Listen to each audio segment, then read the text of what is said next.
चलिए आगे बढ़ेंगे। अलवर और धौलपुर में पंचायत समिति सदस्य और जिला परिषद सदस्य के लिए आज सुबह 8 बजे से तीसरे चरण का मतदान शुरू हो गया है और ये मतदान शाम को 5 बजे तक चलेगा। सुबह मतदान केंद्रों पर मतदाताओं की संख्या कम रही, लेकिन धीरे धीरे मतदान में तेजी आएगी। ये मतदान कोविड गाइडलाइन के तहत ही कराया जा रहा है। वहीं तीसरे और अंतिम चरण में 7 पंचायत समितियों के 167 वार्डों और उनसे संबंधित जिला परिषद निर्वाचन क्षेत्रों के लिए मतदान कराया जा रहा है। इन पंचायत समितियों सदस्यों के लिए 606 उम्मीदवार अपनी किस्मत आजमा रहे हैं। उम्मीदवारों ने चुनाव प्रचार के दौरान पूरी ताकत के साथ प्रचार किया और बड़े बड़े वादे करके वोट मांगे। इनमें सड़क, पानी, बिजली जैसी समस्याओं को दूर करने के साथ ही गांव के विकास की बात कही। तीसरे और अंतिम चरण में जहां दोनों जिलों को मिलाकर कुल 7,86,738 मतदाता अपने मताधिकार का इस्तेमाल कर सकेंगे, जिसमें से 4,19,954 पुरुष मतदाता हैं, 3,66,782 महिला मतदाता और 2 अन्य मतदाता। इन चुनावों के लिए 1,066 मतदान केंद्र स्थापित किए गए हैं।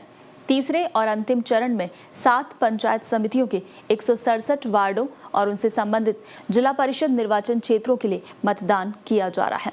राज्य चुनाव आयुक्त PS मेहरा ने कहा कि संबंधित जिलों के मतदाताओं ने पहले चरण और दूसरे चरण में उत्साह के साथ मतदान किया है। उन्होंने सभी मतदाताओं से पूरे जोश और उत्साह के साथ तीसरे चरण में मतदान करने की अपील की है।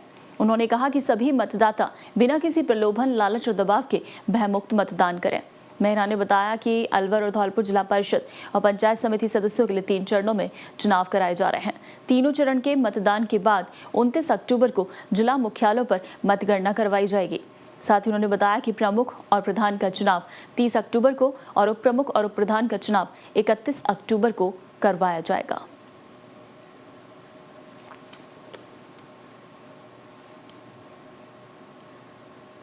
तो चलिए आज आखिरी चरण के मतदान को लेकर ज्यादा जानकारी और अपडेट के लिए अलवर से हमारे सहयोगी लुभावन फोन लाइन पर हमारे साथ जुड़े हुए हैं। लुभावन, सुबह 8 बजे से वोटिंग शुरू हुई है इस आखिरी चरण के लिए, किस तरह का माहौल है? क्या सुबह के वक्त लोगों में उत्साह नजर आ रहा है? किस तरह से बूथ्स पर देखा जा रहा है? जी देखिए, पूनम, उत्साह बिल्कुल नजर आ रहा है। जो उमरैन और मालाखेड़ा पंचायत समिति है, वहाँ अधिक संख्या में लोग मतदान के लिए आ रहे हैं। आज अलवर में उमरैन, मालाखेड़ा, रामगढ़, किशनगढ़ में बांकुर पंचायत समितियों के आखिरी चरण पे 14 जिला परिषद सदस्य व 133 पंचायत समिति सदस्यों के लिए मतदान हो रहा है। तो सुबह से 2 या 3 में से 3 पंचायत समिति क्षेत्र उत्साह नजर आ रहा है। बाकी किशनगढ़, रामगढ़ और बांकुर में अभी मतदान की गति धीमी है, जो कि धीरे धीरे परवान चढ़ेगा। एक रामगढ़ में 6 किलोमीटर के दायरे में लोगों ने मतदान का अभी तक बहिष्कार किया है, जैसा कि सुनने में आ रहा है यहाँ सुविधाओं को लेकर। तो अतिरिक्त पुलिस अधीक्षक और जो जिला प्रशासन के अधिकारी हैं वो मौके पर पहुंचे हैं। उनकी मौजूदगी में एक बार फिर से EVM वगैरह का जायजा लिया जाएगा और लोगों को संदेश की जाएगी और कुछ ही देर में इसका अपडेट आएगा कि वहाँ से लोग चुनाव के लिए हामी भरते हैं। अभी भी तो बहिष्कार का कारण क्या है? क्या कह रहे हैं वहाँ के लोग? जी देखिए, ये सुविधाओं को लेकर अभी तक जो है ये प्रथम दृष्टया बात आ रही है कि चुनाव के मतदान के माफ कीजिएगा कि मतदान होने से पहले कि उनका कहना है कि कई प्रतिनिधि आते हैं, लेकिन विकास के वक्त वो सब उस क्षेत्र के काम करना भूल जाते हैं, ऐसा ग्रामीणों ने आरोप लगाया। तो अभी तक मतदान शुरू नहीं हुआ था वहाँ पर। अभी से 15 मिनट पहले की अपडेट है। कुछ देर बाद और अभी सरिता सिंह एडिशनल एसपी मौके पर पहुंची है, तो वो बूथ का जायजा लेंगी और ग्रामीणों से अन्य अधिकारी हैं जो वो समझाइश करेंगे। इसके बाद संभवतः मतदान वहाँ शुरू हो जाएगा। ये रामगढ़ की ये जी बिल्कुल। और लुभावन, जिस तरह से पहले के 2 चरण हुए हैं, हमने पहले भी बात की है, तो ये निकलकर सामने आया था कि जो कोविड के नियम है उनकी पालना कहीं नहीं हो रही थी। ना तो सोशल डिस्टेंस फॉलो हो पा रहा था, ना ही मास्क लगाकर लोग पहुंच रहे थे। लेकिन अब इस तीसरे चरण में भी जिस तरह से चुनाव आयोग की तरफ से लगातार ये कहा जा रहा है कि कोविड नियमों की पालना कराते हुए चुनाव कराए जा रहे हैं, तो आज की तस्वीर क्या कह रही है?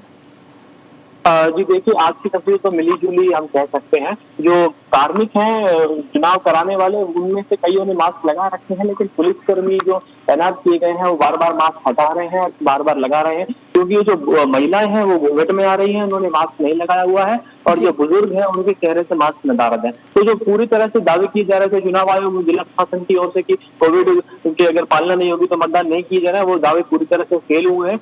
गाँव सरकार में तीनों चरण में हमने देखा है कि कोविड के ना तो सोशल डिस्टेंसिंग को भूल ही चाहिए, जबकि मास्क भी लोग नहीं लगा रहे हैं, तो अवहेलना हो रही है गाइडलाइन की। जी लुभावन, पहले चरण के मुकाबले में दूसरे चरण में जो मतदान का प्रतिशत था वो थोड़ा कम रहा था, और अब ये तीसरा और आखिरी चरण है, तो क्या उम्मीद की जा सकती है, क्योंकि लगातार लोगों से तो अपील की जा रही है कि बढ़ चढ़कर भागीदारी निभाएं अपने गाँव की सरकार चुनने में?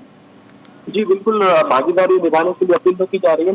एक तथ्य मैं आपको और बता दूं, जैसे पांच जो पंचायत समितियां हैं, इनमें से रामगढ़ में 3 व्यक्ति निर्विरोध जीत चुके हैं और मालाखेड़ा और उमरैण में एक एक व्यक्ति निर्विरोध अभी तक जीते जा चुके हैं। तो मतदान का प्रतिशत तो उस एंगल से भी थोड़ा कम होगा, क्योंकि उन बूथों पर मतदान नहीं होगा, इससे थोड़ा कम ही मतदान होगा। लेकिन बाकी के जो किशनगढ़ बास मालाखेड़ा है, यहाँ से पहले काफी रोमांच था लोगों के बीच में, प्रचार से लेकर अगर क्षेत्रों की तुलना करें तो संभवतः उस दायरे से जो है मतदान अधिक होने की संभावना है इन क्षेत्रों में। चलिए, बिल्कुल बिल्कुल लुभावन, इस तमाम जानकारी के लिए शुक्रिया।